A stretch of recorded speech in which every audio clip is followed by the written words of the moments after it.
Vamos então ao Rio de Janeiro conversar com Fernando Molica. Molica, se a gente tivesse de pagar por cada minuto de atraso na hora que eu te chamo, se fosse R$1, só hoje já teria de te fazer um Pix de R$15, porque já são quase 15 minutos. Mas a gente vai tentar pagar de outras maneiras, não sei, elogios, alguma coisa assim. Não, mas eu posso passar o número do meu Pix para você, não fique constrangido por isso, eu passo, não tem problema. Quando acabar o quadro eu te mando aí por um zap. Bom dia. Depois a gente decide então essa dívida, não queremos nome sujo na praça. 8h35. Pois bem, começamos o quadro. Augusto Aras foi reconduzido ao cargo de Procurador-Geral da República após aquela sabatina que estava prevista para ocorrer ontem e, de fato, ocorreu na CCJ, a Comissão de Constituição e Justiça do Senado Federal. Aras criticou a Lava Jato, disse que não quer holofotes, que não vai falar mal do presidente, que não quer saber de política e que sabe muito bem o que sofrem políticos acusados. Vamos ver. Cumprir a Constituição é compreender a separação dos poderes. É poder saber que o dever de fiscalizar condutas ilícitas não dá aos membros do Ministério Público nenhum poder que é inerente aos poderes constituídos. Eu sei o quanto sofre um político e eu acho uma covardia, senador Lazier, que alguém que tem o dever de trabalhar com o discurso jurídico use a caneta que deve submissão à norma para desequilibrar o jogo da política, tais como os episódios revelados na Vaza Jato, a frustrada gestão de vultosas quantias arrecadadas em acordo de colaborações e acordos de leniência, por meio de fundos não previstos em lei. A polarização. Um procurador como eu, que tem compromisso com essa casa, de cumprir essa Constituição, ele não agrada nem ao governo, nem agrada à oposição. A ele é imputado a omissão quando ele só age com cautela e cuidado para não passar do limite. Mas é importante que essa casa é a casa da verdade.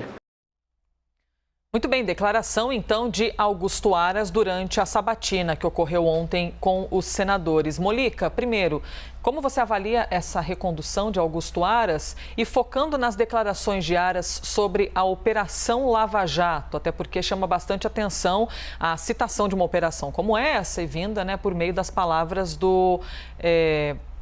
de Augusto Aras. Como você avalia esse contexto, então? Bem, primeiro, o Augusto Aras ontem, ele parecia um daqueles anjinhos bochechudos de desenho animado, que ficam tocando harpa, aquela musiquinha, naquele momento bonito do desenho animado, que tem uma brincadeirinha, fica todo mundo feliz. Ele tocou a música que os senadores queriam ouvir. Ao contrário do que ele disse, diferentemente do que ele afirmou, a atuação dele na Procuradoria-Geral da República e ontem, no Senado, agradou, foi do agrado do governo e também de boa parte da maioria da oposição. Porque ele chegou, quando ele fala que o político sofre muito, sofre, bons políticos sofrem muito, alguns outros maus políticos sofrem merecidamente, são processados, vão presos, enfim. E quando ele fala também, ele falou em criminalização da política, como se políticos não cometessem crimes. Sim, houve exageros na Lava Jato, claro que houve. Esses exageros da Lava Jato, lá atrás dava para prever, havia um veneno dentro daquela ânsia punitivista da Lava Jato. A gente no Brasil, a gente passa, nesse aspecto de punição, aos chamados crimes de colarinho branco, a gente passa muito daquela história do 880.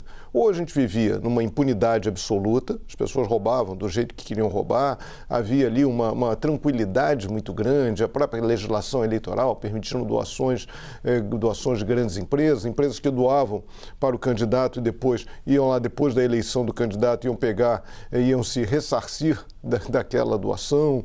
Enfim, havia todo um esquema que vinha aí há décadas no Brasil, há muito tempo no Brasil.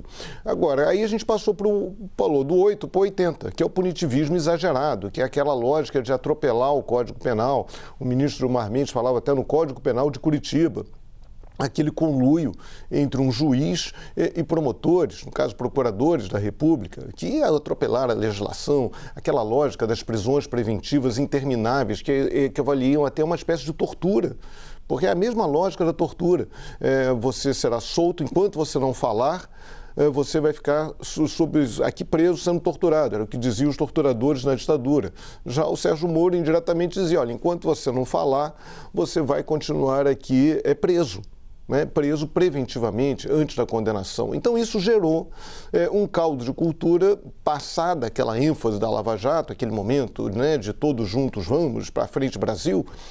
No momento em que a situação esfria, há uma releitura da Lava Jato e esses excessos aparecem e aí vem Augusto Aras como quase um discurso de não punição, quase um discurso de não punição aos políticos, dizendo que a caneta do Procurador da República não pode ser usada para injustiçar políticos, enfim. Estava lá, esse discurso estava presente nos excessos da Lava Jato. Os excessos da Lava Jato permitiram esse discurso tão caloroso e tão amigável do Procurador-Geral da República a senadores. Muita gente saiu aliviada ontem com a recondução do Augusto Aras ao cargo de Procurador-Geral da República. Elisa. Vamos ao próximo assunto. Um movimento político bastante relevante. A cúpula da CPI da pandemia fez na noite passada, uma visita ao ministro do Supremo, Alexandre de Moraes, alvo de um pedido de impeachment solicitado pelo presidente Jair Bolsonaro. Já tratamos algumas vezes desse tema aqui. Segundo a assessoria dos parlamentares que estavam presentes, a visita foi um ato de solidariedade ao ministro. Omar Aziz, presidente da comissão, comentou este momento de visita, então vamos ouvi-lo. Informações que nós não teríamos tão rápido, porque já tem uma investigação muito mais aprofundada por parte da Polícia Federal, que tem auxiliado o ministro Alexandre de Moraes nessa questão do envolvimento de fake news, que provoca e tenta desestabilizar. A democracia brasileira, isso nós conversamos muito, nós acreditamos que ela prevalecerá, não haverá nenhum tipo de arrobo que possa mudar o caminho que o Brasil vem trilhando em relação à democracia. E a CPI vai fazer seu papel, tem contribuído para isso. Molica, ato de solidariedade, solidariedade política, a gente pode misturar essas duas palavras. Como é que você interpreta essa visita da cúpula da CPI ao ministro do Supremo? Bem, meio que juntaram a fome de investigar com a vontade de punir, né? Aquela história, o inimigo do meu inimigo é meu amigo.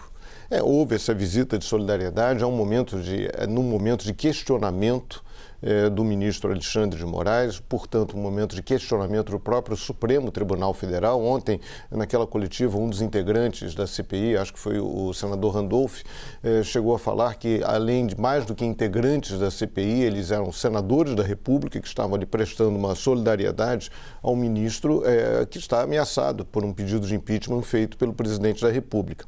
É justo isso, esse movimento é um movimento político, mas o Alexandre de Moraes tem que tomar cuidado. Ele tem que tomar cuidado para não cometer o mesmo pecado do ministro Sérgio Moro, do ex-ministro Sérgio Moro, do ex-juiz Sérgio Moro. O Alexandre de Moraes é um juiz. Ele está ali, ele tem que manter a distância, o distanciamento dele entre acusação e defesa, ele não pode ser uma parte do processo. Essa omissão, as sucessivas omissões da Procuradoria-Geral da República em relação ao governo federal, meio que fizeram o Supremo se sentir obrigado a ser mais ativo, a ter uma postura que não seria necessariamente aquela da justiça. Não chega a ser uma postura ilegal, mas é uma postura que força ali um caminho, né, para o Supremo tomar atitudes e a Justiça tomar atitudes e também tomar a iniciativa de investigar a Presidência da República, o Presidente da República. Mas é preciso o Alexandre de Moraes ter cuidado, até para não cair numa armadilha que foi preparada pelo Jair Bolsonaro. O Alexandre de Moraes será o futuro presidente do Tribunal Superior Eleitoral. Ele vai presidir as eleições do ano que vem. E se ele não tomar cuidado, vai dar margem para o Jair Bolsonaro, no ano que vem, alegar a suspeição dele, Alexandre de Moraes, em tudo que envolva a eleição do ano que vem. Então é preciso ele ter cuidado e não deixar claro. Ele não é oposição, ele não é situação. Ele é um ministro do Supremo Tribunal Federal e tem que manter aí essa equidistância, né, entre as duas partes. Elisa. Integrantes da ativa da Polícia Militar de São Paulo são proibidos de participar de manifestações coletivas de cunho político partidário. Mas alguns têm desrespeitado as normas e emitido opiniões sobre o tema. O deputado federal Coronel Tadeu, do Núcleo Duro do governo Bolsonaro, acredita que policiais militares podem se manifestar, desde que estejam de folga, sem farda, nem armados. Vamos ver. Onde é que está escrito que a polícia militar não pode participar? Você não pode participar institucionalmente, mas você, como pessoa, como cidadão, né, você é livre para fazer. Eu não posso pegar a minha farda e pegar o meu batalhão e marchar com um partido A ou um partido B. Isso não, isso eu estou usando a instituição. Mas no momento em que eu uso o meu RG e o meu CPF para me manifestar, isso é absolutamente livre a qualquer cidadão.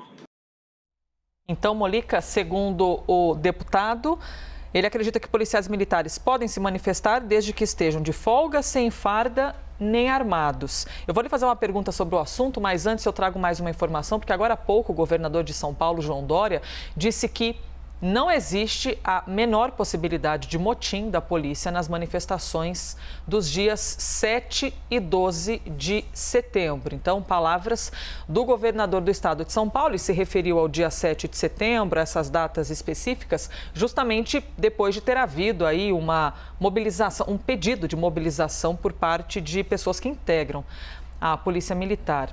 E aí, Fernando Molica, o que dizer sobre?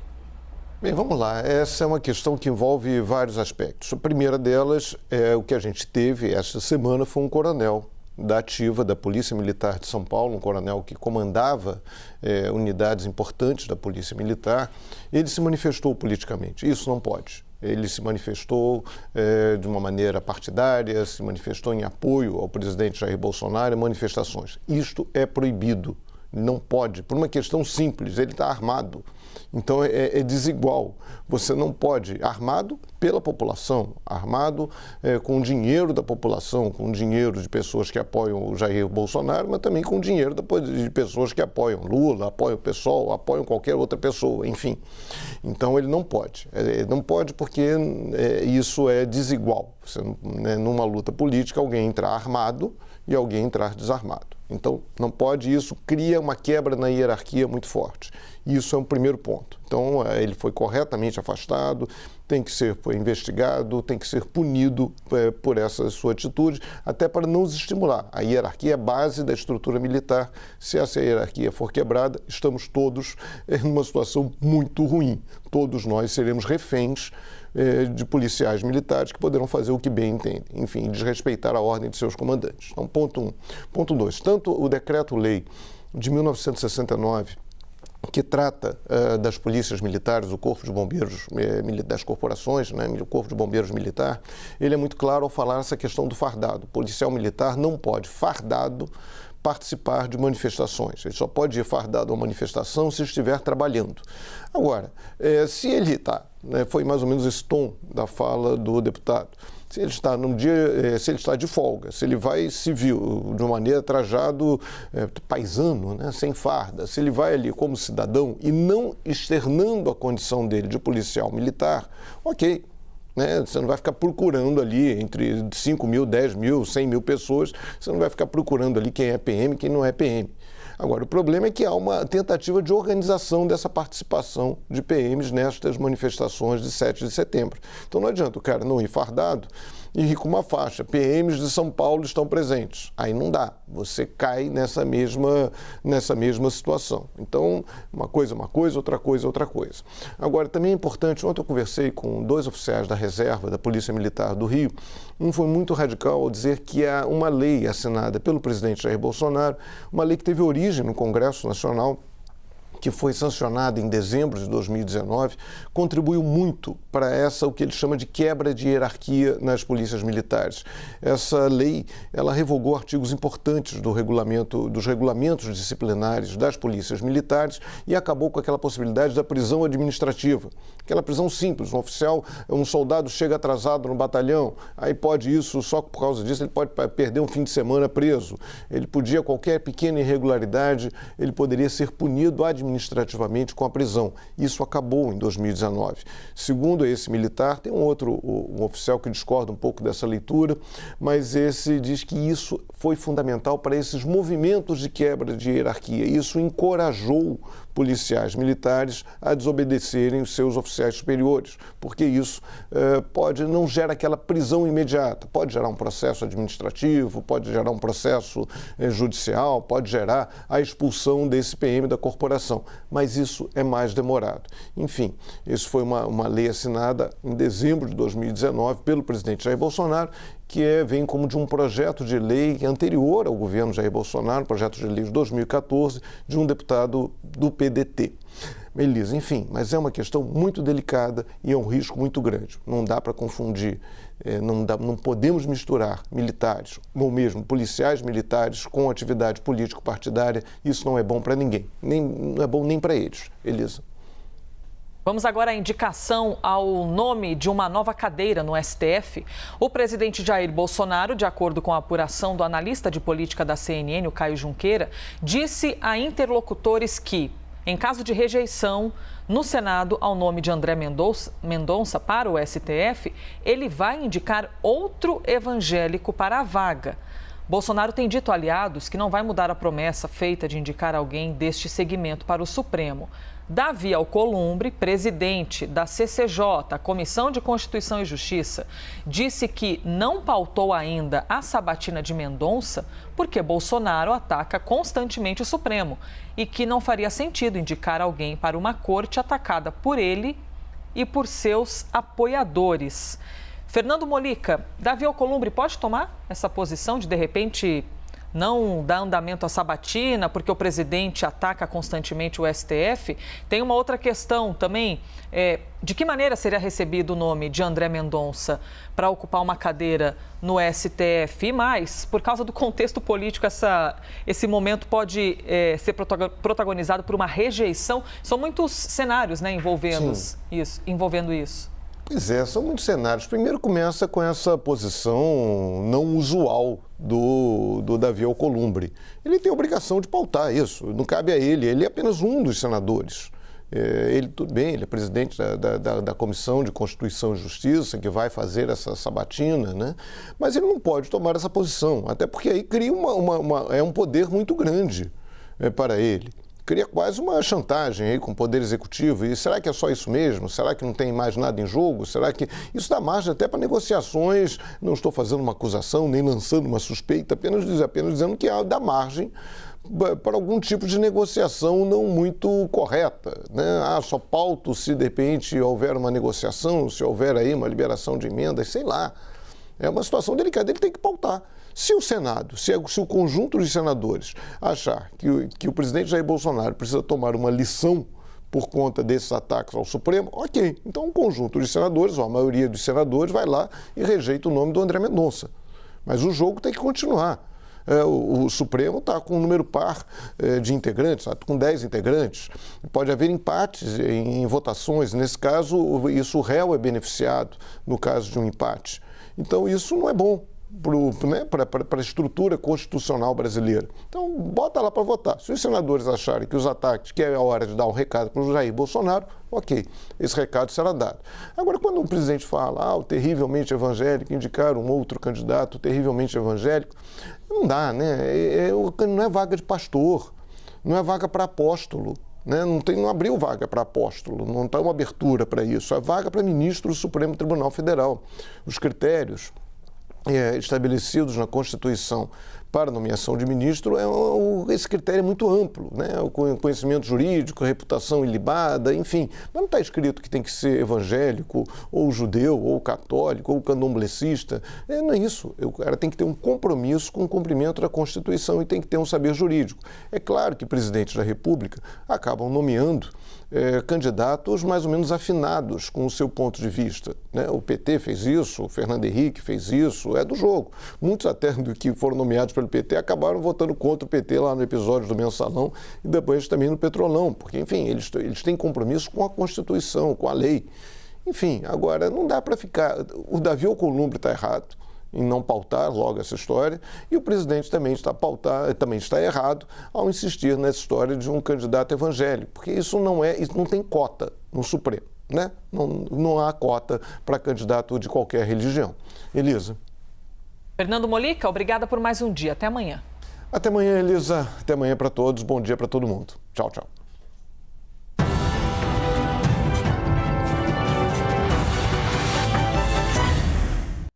As opiniões emitidas pelos comentaristas do quadro não refletem necessariamente a posição da CNN.